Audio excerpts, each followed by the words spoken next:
អ្នកសម្អាតអនាម័យតាមផ្លូវទៅផ្ទះរំពេចនោះខ្ញុំបានឃើញស្ត្រីមានផ្ទៃពោះម្នាក់ហូរឈាមយ៉ាងខ្លាំងនៅចំពោះមុខខ្ញុំគាត់មានភាពកក់ក្ដៅខ្ញុំបានគិតអំពីការបញ្ជូនស្ត្រីមានផ្ទៃពោះទៅមន្ទីរពេទ្យយ៉ាងឆាប់រហ័សជាលទ្ធផលវាត្រូវបានរកឃើញនៅពេលនេះស្ត្រីមានផ្ទៃពោះកំពុងហូរឈាមយ៉ាងខ្លាំងដើម្បីជួយស្ត្រីមានផ្ទៃពោះបញ្ឈប់ការហូរឈាមបុគ្គលិកអនាម័យសូមឲ្យអ្នកដែលមានចិត្តរំភើបនៅជុំវិញជួយបានគ្រប់គ្រងស្ត្រីមានផ្ទៃពោះភ្លាមបន្ទាប់ពីនោះគាត់បានលាកំជុលដៃដូនតាចេញពីដៃរបស់គាត់ចាក់ចូលក្បាលស្ត្រីមានផ្ទៃពោះ2នាទីបន្ទាប់អ្នកមើលឃើញមានការភ្ញាក់ផ្អើលយ៉ាងខ្លាំងពេលបានឃើញដូច្នេះស្ត្រីមានផ្ទៃពោះធ្លាក់ឈាមយ៉ាងខ្លាំងពិតជាមិនមានការហូរឈាមទៀតទេនេះធ្វើឲ្យគេគិតភ្លាមថាស្ត្រីជាវេជ្ជបណ្ឌិតអភូតហេតុរស់នៅបន្ទាប់មកដោយមានជំនួយពីអ្នកឆ្លងកាត់ពួកគេបានបញ្ជូនស្ត្រីមានផ្ទៃពោះទៅមន្ទីរពេទ្យនៅពេលនេះប្រធានមន្ទីរពេទ្យនេះខ្ញុំព្រួយដូចស្រមោចលើឆ្នាំងក្តៅដោយសារតែប៉ុន្មាននាទីមុននេះកូនប្រុសរបស់មហាសេដ្ឋីត្រូវបានទម្លុះដែកដោយចៃដន្យមិនយូរមិនឆាប់ស្លាប់44បន្ទាប់ពីការត្រួតពិនិត្យរបស់សាស្ត្រាចារ្យគាត់ក៏ជូនដំណឹងទៅផ្ទះចាំស្លាប់ដោយសារតែពេលដែលរបាដែកត្រូវបានទាញចេញសរសៃឈាមនៅក្នុងខ្លួនរបស់គាត់នឹងដែរនៅពេលនោះសូម្បីតែដាលូយើងខ្ញុំមិនអាចរស់នៅបានទេឥឡូវនេះនៅពេលនេះរបាដែកនៅតែមាននៅខាងក្នុងរាងកាយខ្ញុំនៅតែអាចដកដង្ហើមបានធូរស្រាលទុកឲ្យគាត់រស់នៅពីថ្ងៃទៀតតែមានតែព្រឹទ្ធបរិះទេដែលដឹងច្បាស់មហាសេដ្ឋីដែលមានបំផុតក្នុងឆ្នាំនេះការវិនិយោគនៅក្នុងមន្ទីរពេទ្យរបស់ពួកគេមានតម្លៃរាប់ពាន់លានដុល្លារយ៉ាងហោចណាស់បើសូម្បីតែកូនគាត់ក៏មិនអាចសង្គ្រោះបានដល់ពេលនោះថ្ងៃល្អរបស់ពួកគេនឹងមកដល់ទីបញ្ចប់នេះធ្វើឲ្យព្រឹទ្ធបរិះមានការព្រួយបារម្ភយ៉ាងខ្លាំងមនុស្សតែម្នាក់គត់ដែលអាចជួយសង្គ្រោះកូនប្រុសអ្នកមានបំផុតនៅពេលនេះ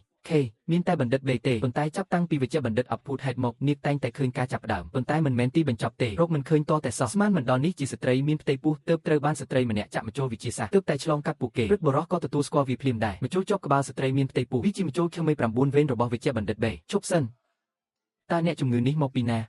វាគ្រាន់តែជាមួយមីងម្នាក់អាយុប្រហែល60ឆ្នាំបានជួយចែកចាយវាមីងវាចម្លែកក្នុងការនិយាយស្ត្រីមានផ្ទៃពោះមានរោគសញ្ញានៃការហូរឈាមខ្លាំងប៉ុន្តែឥឡូវនេះវាហាក់ដូចជាទីតាំងគុភរបស់ស្ត្រីមានផ្ទៃពោះមានស្ថិរភាពណាស់គួរតែមកពីហេតុផលសម្រាប់មជុលនោះមិនអីទេខ្ញុំនឹងទៅមុនលោកប្រុសមីងនេះវាត្រូវតែជាលោកបណ្ឌិតបេមជុលស៊ុំរូប9វេនវាត្រូវតែជារបស់នាងផងដែរល្អណាស់ឥឡូវពេទ្យយើងអាចសង្គ្រោះបានតោះលឿនប៉ុន្តែគាត់ដឹងតិចតួចនៅពេលនេះវិជ្ជាបណ្ឌិតអភូតហេតុកំពុងត្រូវបានជន់ក្បត់ជាតិអាម៉ាស់មុខដោយសារកូនជាងគាត់មានចរិតពុករលួយខ្ញុំស្ទើរតែត្រូវបានបណ្ដេញចេញពីមន្ទីរពេទ្យស្ត្រីមិនអាចមើលគាត់បានទេដូចនេះខ្ញុំបាត់ចានដៃដូច្នេះគាត់បានទទួលគាត់ជាសិស្សបិទចិត្តបង្រៀនគាត់ជំនាញវិទ្យាសាស្ត្រមិននឹកស្មានដល់ក្រោយខ្លាយជាប្រធានមន្ទីរពេទ្យជន់ក្បត់បង្ហាញភ្លាមទេដោយផ្ទាល់ទៅអ្នកណែនាំដែលបានជួយគាត់កាលពីអតីតកាលបាញ់យ៉ាងសាហាវជាលទ្ធផលដោយសារជំនាញពេទ្យមិនសូវល្អស្ទើរតែសម្លាប់អ្នកជំងឺសមាជិកគ្រួសាររបស់អ្នកជំងឺមានការខឹងសម្បាយ៉ាងខ្លាំងខ្ញុំនឹងយកមន្ទីរពេទ្យគេទៅតុលាការជាមធ្យោបាយចុងក្រោយគាត់គ្មានជំរឿអ្វីក្រៅពីទៅមន្ទីរពេទ្យធំជាងគេក្នុងទីរួមខេត្តដើម្បីចល័តតបជួយសង្គ្រោះជាលទ្ធផលខ្ញុំបានជួបនារីម្នាក់នៅទីនេះនេះជារបៀបដែលស្ត្រីនេះជាការអាម៉ាស់ដោយគ្មានមេត្តាអ្នកគ្រាន់តែនៅក្នុងមន្ទីរពេទ្យសត្វត្រឆានកំពុងរងចាំស្លាប់វិជ្ជាបណ្ឌិតទូទៅសមត្ថភាពរបស់ខ្ញុំខ្លាំងជាងអ្នក100ដងប្រាប់អ្នកអ្វីគ្រប់យ៉ាងដែលខ្ញុំមានឥឡូវនេះវាទាំងអស់គឺអាស្រ័យលើខ្ញុំទទួលបានវាតាមរយៈសមត្ថភាពរបស់ខ្ញុំអ្នកដូច្នេះឈប់លាបមាសលើមុខតើអ្នកអាចយល់បានទេអ្នកអាក្រក់ប្រសិនបើមិនមែនជាខ្ញុំសូមណែនាំអ្នកទៅកាន់ថ្នាក់លើតើអ្នកអាចយ៉ាងដូចម្តេចធ្វើជាប្រធាននាយកដ្ឋាននេះសិស្សសម្ងាត់មិនបានរំពឹងទុកស្ត្រីនោះពិតជាធ្វើពុតជាមិនអាចយល់បានខាងនាងហៀបនឹងបង្រៀនស្ត្រីនោះជាមេរៀនជាលទ្ធផលគាត់ត្រូវបានគេរកឃើញដោយថ្នាក់លើដែលបានមកទីនេះហើយឈប់ខ្ញុំបានរកឃើញបន្ទាប់ពីសួរស្ត្រីនៅចំពោះមុខខ្ញុំពិតជាអ្នកស្រីបេសេនីគាត់បានចាប់ចម្បាំងអង្វរស្ត្រីនោះយ៉ាងឆាប់ជួយមន្ទីរពេទ្យរបស់ពួកគេចំណូលលើវិបត្តិហើយថាឲ្យតែស្ត្រីមានចិត្តជួយធ្វើរោគវិនិច្ឆ័យបើវាតាមឆន្ទៈជនក្បត់ជាតិមិននឹកស្មានដល់ស្ត្រីនោះត្រូវគេបណ្ដេញចេញដោយខ្លួនឯងហើយពួកគេទាំងអស់ត្រូវបានរារាតាមពិតគាត់មានសំណាងបែបនេះដូច្នេះគាត់បានរំខានពាក្យរបស់ព្រឹទ្ធបរិះភ្លាមលោកឌៀនហ្គេវកុំបន្ទោសខ្ញុំដែលនិយាយច្រើនពេកជំនាញវិទ្យាសាស្ត្ររបស់បុរសនេះចង់ខ្លាយជាមេតាបតាអស់ខ្ញុំខ្លាចត្រូវតែចាប់កំណើតឡើងវិញឲ្យបានឆាប់តាមដែលអាចធ្វើទៅបានតើអ្នកនឹងទៅរៀនពេទ្យម្ដងទៀតទេតើអ្នកមកពីណាតើអ្នកហ៊ានសង្ស័យប៉ុណ្ណាជំនាញវិទ្យាសាស្ត្ររបស់វិជ្ជាបណ្ឌិតបេ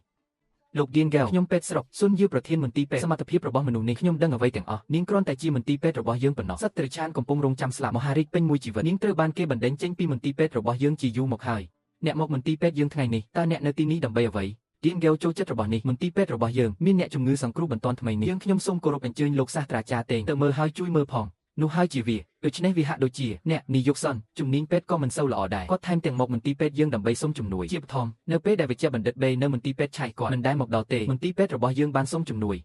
លោកឌៀនហ្គេវវាជាគ្រោះថ្នាក់ទាំងអស់វាជាសមាជិកគ្រួសារទាំងអស់ដែលរញ៉េញ៉ៃជុំវិញដែលនាំឲ្យខ្ញុំពិតជាមិនបានកុហកអ្នកទេសមត្ថភាពរបស់មនុស្សនេះអ្នកអនុញ្ញាតឲ្យនាងពិនិត្យរោគជំងឺផ្ដាសាយឬអ្វីមួយមិនអាក្រក់ទេប៉ុន្តែជំងឺដូចជាលោកជែងគ្មានផ្លូវដែលនាងអាចមើលឃើញទេវាហាក់ដូចជាខ្ញុំអ្នកកុហកនេះគួរតែជាបោះវាចោលស៊ុនយូអ្នកមិនសមនឹងធ្វើជាវិជ្ជាបណ្ឌិតតតែសោះអ្នកក៏គ្មានសិលធម៌ជាមូលដ្ឋានដើម្បីធ្វើជាមនុស្សដែរគ្មាន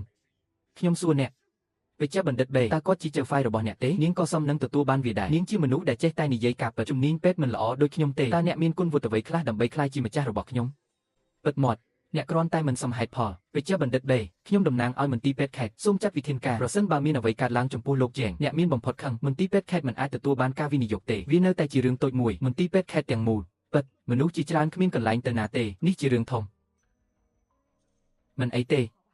ទៀងហ្គេវនៃធីមហ្គេវតាំងពីអ្នកគិតច្រើនមកលើខ្ញុំយោពងខ្ញុំនឹងទៅមើលជាមួយអ្នកល្អណាស់ខ្ញុំស្គាល់លោកបណ្ឌិតបៃនៅក្នុងបេះដូងរបស់អ្នក Asian ស្លៀកពាក់មនុស្សឈឺមិនអាចមើលអ្នកជំងឺទាំងនោះបានទេជីវិតស្លូតត្រង់បាត់បង់យោព្រមតោះទៅ